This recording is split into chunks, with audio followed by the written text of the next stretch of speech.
നിലവിൽ സ്ഥിതികളൊക്കെ തന്നെ ശാന്തമാണ് എന്ന് പറയാം. പ്രത്യേകിച്ച് ഒറ്റപ്പെട്ട ഇടങ്ങളിൽ ഇടവിട്ട് മഴ പെയ്യുന്നുണ്ട്. മലയോര മേഖലയിലാണ് നിലവിൽ കാര്യമായ രീതിയിലുള്ള മഴ പെയ്യുന്നത്. അത് ഒഴിച്ചു നിർത്തിയാൽ മറ്റ് ജില്ലയുടെ മറ്റ് ഭാഗങ്ങളിലൊന്നും തന്നെ കാര്യമായ രീതിയിലുള്ള മഴ ഇപ്പോൾ പെയ്യുന്നില്ല. പക്ഷേ എപ്പോൾ വേണമെങ്കിലും മഴ പെയ്യാവുന്ന സാഹചര്യമാണ്. കാരണം മൂടിക്കെട്ടിയ അന്തരീക്ഷമാണ് ഇപ്പോഴും ജില്ലയിലുടനീളം ഉള്ളത് എന്നതാണ് ഏറ്റവും പ്രധാനപ്പെട്ട കാര്യം. മറ്റൊരു പ്രധാനപ്പെട്ട ഇതെന്ന് പറയുന്നത് ജില്ലയെ സംബന്ധിച്ച് ഏറ്റവും കൂടുതൽ ആശങ്കയായി നിൽക്കുന്നത് കാറ്റ് തന്നെയാണ്.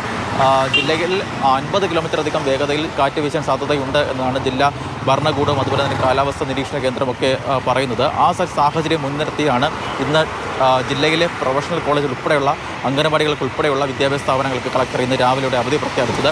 ഇന്നലെയും പല സ്ഥലങ്ങളിലും ഈ മരം കടപുഴകി വീണ് പല രീതിയിലുള്ള അപകടങ്ങൾ ജില്ലയിലുടനീളം റിപ്പോർട്ട് ചെയ്യപ്പെട്ടിട്ടുണ്ടായിരുന്നു. ആ ഒരു സാഹചര്യമൊക്കെ മുന്നിൽ കണ്ടുകൊണ്ടാണ് ഇത്തരത്തിൽ ഇന്നും വലിയ രീതിയിലുള്ള കാറ്റ് വീശാൻ സാധ്യതയുണ്ട് എന്ന സ്ഥിതിയൊക്കെ കണക്കിലെടുത്താണ് ഇന്ന് കളക്ടർ രാവിലെ അവധി പ്രഖ്യാപിച്ചത്.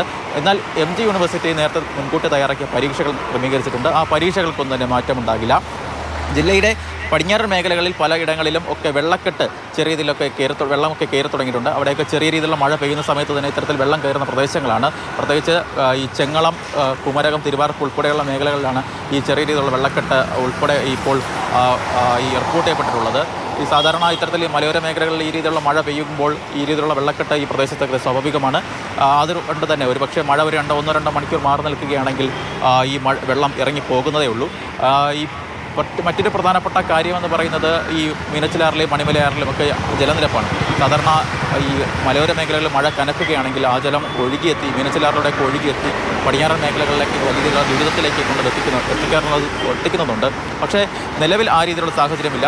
ജലനിരപ്പ് ഉയരുന്നുണ്ടെങ്കിൽ കൂടി നിലവിൽ ആശങ്ക വേണ്ട എന്ന് തന്നെയാണ് ജില്ലാ ഭരണകൂടം വ്യക്തമാക്കുന്നത്. നിലവിൽ കോട്ടയത്തെ സംബന്ധിച്ച് മഴ മാറി നിൽക്കുകയാണ്. എന്നാൽ മൂടിക്കെട്ടിയ അന്തരീക്ഷമാണ് നിലവിൽ ജില്ലയിലുള്ളത്. ശരി ഷിനോജ്.